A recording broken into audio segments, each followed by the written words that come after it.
Parce que c'est un peu la Non, mais je comprends très bien votre... Comment ça se fait que... Non, mais je comprends très bien votre question, madame, mais c'est la réponse que j'ai pas.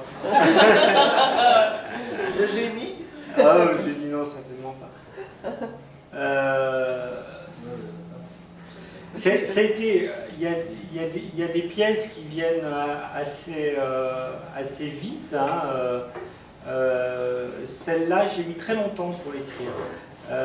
C'est-à-dire que j'ai travaillé dessus pendant 2 mois, j'ai arrêté pendant un bon moment parce qu'il y a un moment, j'arrivais plus à avancer dedans et je l'ai reprise après. C'est-à-dire quand le moment où j'ai commencé et le moment où j'ai terminé la pièce, il y a eu plus de 18 mois, quoi.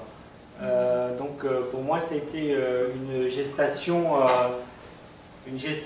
longue. Après, il y a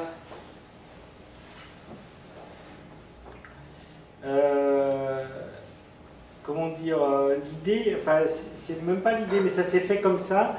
C'est-à-dire que il y a la pièce est coupée par presque deux petits intermèdes, mais qui sont les 2 moments où on est clairement en Occident et où la fille et la mère se retrouvent toutes seules. On se donne des gifles comme ça. Se donnent des gifles. Voilà. Et l'idée, c'était de construire une pièce un petit peu en spirale. C'est-à-dire qu'il y a une première partie, on reprend un peu ensuite le premier intermède de la mère et la fille, on reprend un petit peu moins et on va aller encore un petit peu plus haut dans la violence, re-intermède fille et encore plus haut jusqu'à la fin de la pièce.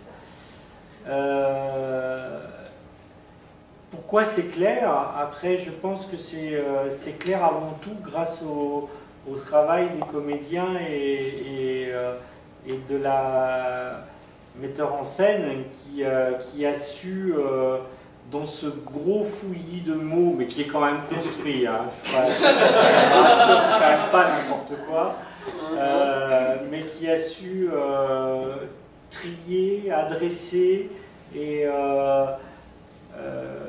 faire comprendre aux comédiens ce qu'ils disaient et à qui c'était dit. Parce qu'on en parlait hier ensemble, moi je pars du principe qu'un comédien qui ne comprend pas ce qu'il dit ne peut pas le faire comprendre au spectateur. C'est un type dangereux. Il ne peut pas le faire comprendre au spectateur. Donc je pense qu'il y a un gros travail sur le texte. Oui, mais le texte était là, voilà. Ouais. Mais c'est effectivement génial, cette structure-là. C'est vraiment... c'est ça qui nous a nourris. Hein? Vraiment, de découvrir cette structure-là. Et ensuite de dire, bon, ben, comment on fait... Mais une fois qu'on a bien saisi la structure, ça va tout seul, en fait. Pour ceux qui pensaient que le travail d'acteur, c'était émotif, donc le gros travail, c'est vraiment la part d'analyse et de compréhension. Puis ensuite, on ajoute les autres couches. Mais on choisit d'abord à cause de toutes les couches en même temps. Hein? C'est formidable, ce genre de travail.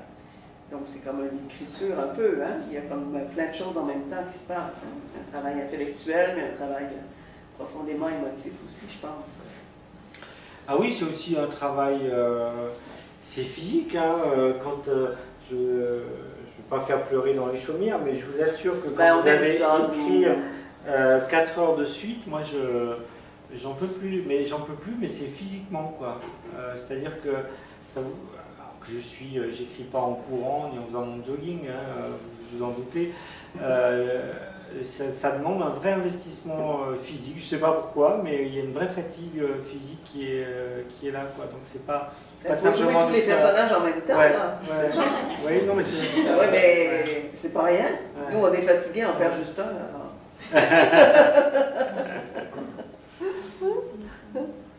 Il faut faire la mise en scène en même temps. Et tout ça, c'est pas rien. Il faut pas trop faire la mise en scène.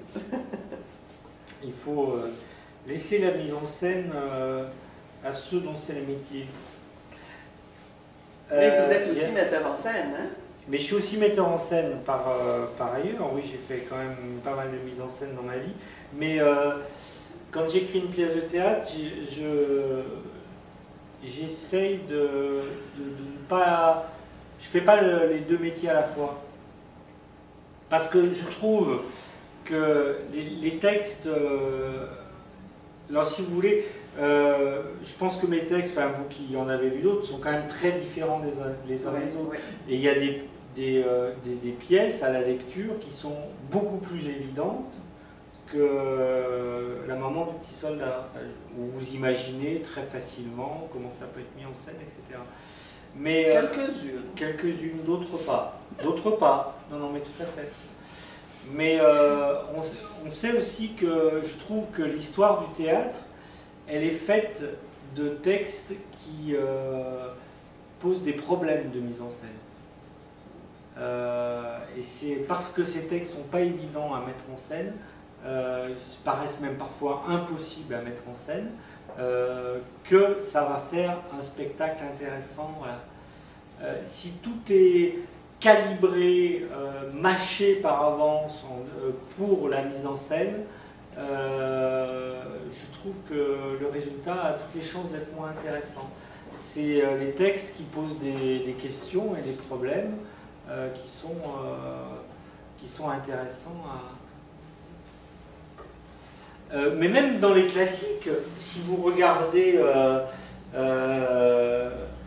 on se demande même si Shakespeare a relu ses pièces, hein, parce qu'il y a des pièces, alors je ne peux plus vous citer laquelle, il dit, voilà, on est dans la grande salle du château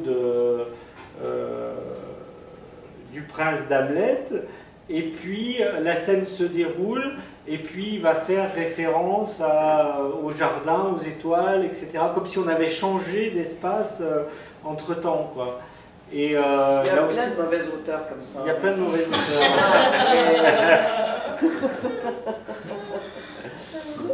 Et voilà. Et comment on fait pour... enfin voilà, le théâtre classique est plein aussi de problèmes de mise en scène. Et quand on n'arrive pas, je trouve... quand on dit ça peut pas se faire au théâtre, on va trouver parfois la distance poétique, hein, qui va faire que ça va être la bonne idée pour rendre l'effet sur la scène. Donc ne pas trop s'occuper de mise en scène quand on écrit, chacun son métier. Comment on fait ça? Est-ce qu'on écrit le texte en l'entendant, mais non pas en le voyant? Comment on fait pour écrire sans mettre en scène? Ah ben moi j'ai une vision très réaliste. Okay. C'est-à-dire que les personnages que j'écris, je les vois pas sur une scène de théâtre, je les vois dans la vraie vie. Je les vois dans la vraie vie, donc une vision plutôt ciné finalement. Hein. Je les vois dans la vraie vie.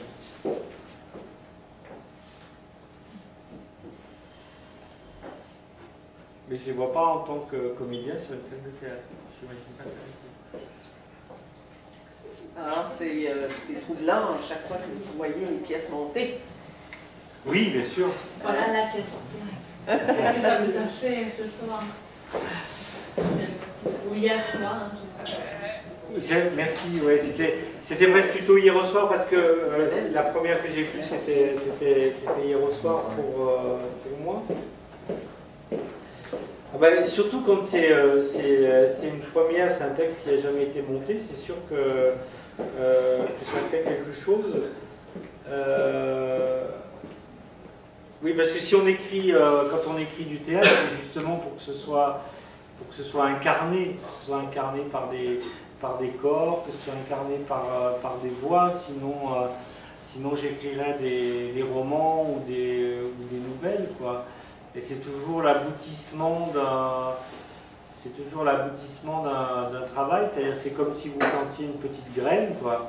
et puis vous êtes autour de votre pot, et puis il n'y a rien qui se passe pendant des mois, parfois des années, et puis un jour, pouf, il y a quelque chose qui sort, quoi. Et en général, c'est un grand bonheur. Pas toujours, mais pour moi, hier, ça a été un grand plaisir parce que j'ai trouvé une équipe qui... on s'est assez peu parlé finalement du projet via mail au-dessus de l'Atlantique, mais j'ai trouvé une équipe qui a vraiment cherché à servir la pièce, à servir ce qu'elle racontait, à se mettre au service du texte qu'ils avaient choisi, parce que c'était un texte qui leur plaisait, et de dire comment je peux faire passer ça au public. Ce qui n'est pas toujours le cas non plus, c'est-à-dire que parfois, vous vous rendez compte que votre pièce, elle a été utilisée par le metteur en scène. En général, c'est le metteur en scène qui a le pouvoir, quoi, de cela, qui a utilisé un texte pour raconter sa propre histoire, mais qui n'est pas celle de la pièce. Et ça arrive malheureusement pas très souvent, mais ça arrive, oui, ça arrive. Et moi, ça m'est arrivé d'être déçu comme ça, d'avoir des pièces montées. D'ailleurs, parfois dans des... j'ai été très heureux de voir des textes montés dans des petits théâtres et très déçu de certains textes qui ont été montés dans de grands théâtres à Paris, etc. Donc ça n'a rien à voir avec ça, hein. Ça n'a rien à voir avec le prestige du lieu ou quoi que ce soit. Mais l'honnêteté de la démarche qu'il y a derrière, je trouve ça très, très important, quoi. C'est pour ça que ça a été un grand plaisir pour moi hier de voir cette mise en scène. Après, c'est jamais l'idée que vous vous en faites, parce que si vous ne voulez pas être interprété au sens propre du terme, interpréter une pièce de théâtre, il ne faut pas écrire du théâtre. Si vous êtes interprété, c'est forcément que entre l'idée que vous faisiez de la pièce et ce que vous voyez sur scène, c'est pas la même chose.